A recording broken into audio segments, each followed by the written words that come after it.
कोलाम समाजावरील अन्यायाला लगाम लावा, अन्यथा जिल्हाभर आंदोलनाचा इशारा. यवतमाळ. आदम कोलाम समाजावरील अन्याय, अत्याचार आणि प्रशासकीय दुर्लक्ष तातडीने थांबवावे, अन्यथा संपूर्ण जिल्हाभर तीव्र आंदोलन छेडण्याचा इशारा श्यामादादा कोलाम ब्रिगेडने दिला आहे. यवतमाळ येथे आयोजित पत्रकार परिषदेत आदिवासी युवा नेते अतुल आत्राम यांनी आश्रमशाळांमधील विद्यार्थ्यांच्या सुरक्षिततेसह कोलाम समाजाच्या विविध प्रश्नांकडे प्रशासनाचे लक्ष वेधले. संबंधित घटनांची चौकशी करून दोषींवर कारवाई करण्याची मागणी करण्यात आली. कोलाम समाजाला घर, रोजगार आणि शेतीच्या मालकीसह मूलभूत हक्क मिळावेत, तसेच शासनाने विशेष उपाययोजना कराव्यात, अशी मागणी राहुल चिचघाटे यांनी केली. बिगर सातबारा शेतकरी संघटनेचे संस्थापक अध्यक्ष भाई जगदीश कुमार इंगळे यांनी श्यामादादा कोलाम ब्रिगेडला जाहीर पाठिंबा दिला. कोलाम समाजाच्या मागण्यांवर प्रशासनाने तातडीने सकारात्मक भूमिका घ्यावी, अन्यथा आंदोलन अधिक तीव्र करण्यात येईल, असा इशारा महाराष्ट्र प्रदेशाध्यक्षा इंदिराताई बोंद्रे यांनी दिला.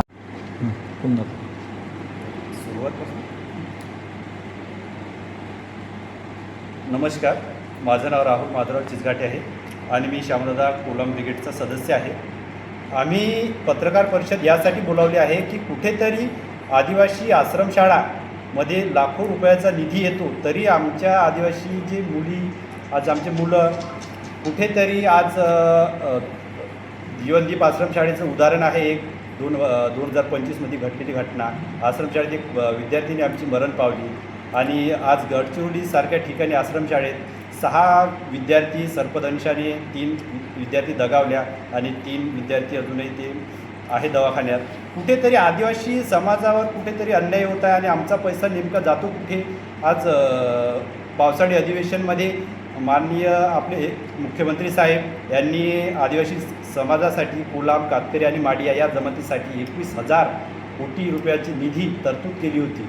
कुठेतरी आमचा पैसा आमच्या आदिवासी विद्यार्थ्यांवर खर्च होत नाही, ते कुठेतरी खर्च होत नाही. याच्यावर थोडीशी आम्हाला खंत वाटते की आमचा पैसा आमच्या विकासासाठी जर लागत नसेल आणि कुठेतरी हा पैसा लागत असेल, आम्हाला यावर म्हणजे आम्हाला याच्यावर थोडंसं तरी आम्हाला सरकारनं स्पष्ट भूमिका सांगितली पाहिजे. बोला. नमस्कार, मी अंकुश कासारकर, श्यामादादा कोलाम ब्रिगेडचा सदस्य.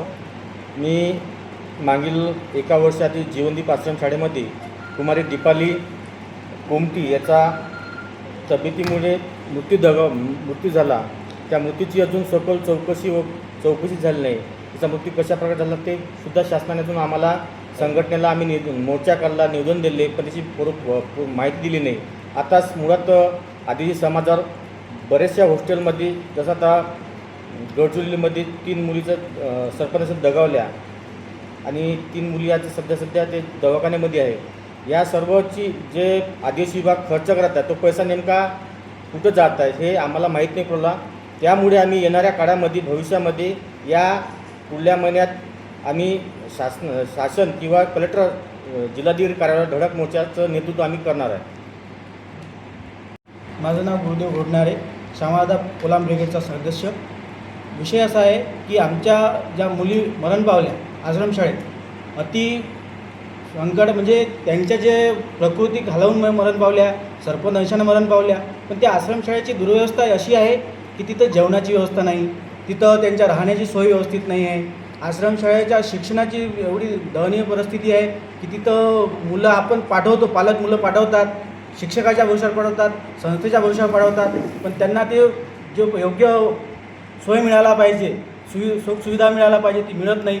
त्यांच्यामुळं आमचा असा विषय आहे की याच्यानंतर जर अशा प्रकरणं जर घडले तर आम्ही सरळ आदिवासी विकास मंत्री असो किंवा पालकमंत्री असो किंवा कलेक्टर असो, संबंधित जिथलेही विभाग म्हणजे शासकीय अधिकारी आहे त्यांच्यावर आम्ही तीव्र आंदोलन करू असा इशारा देतो.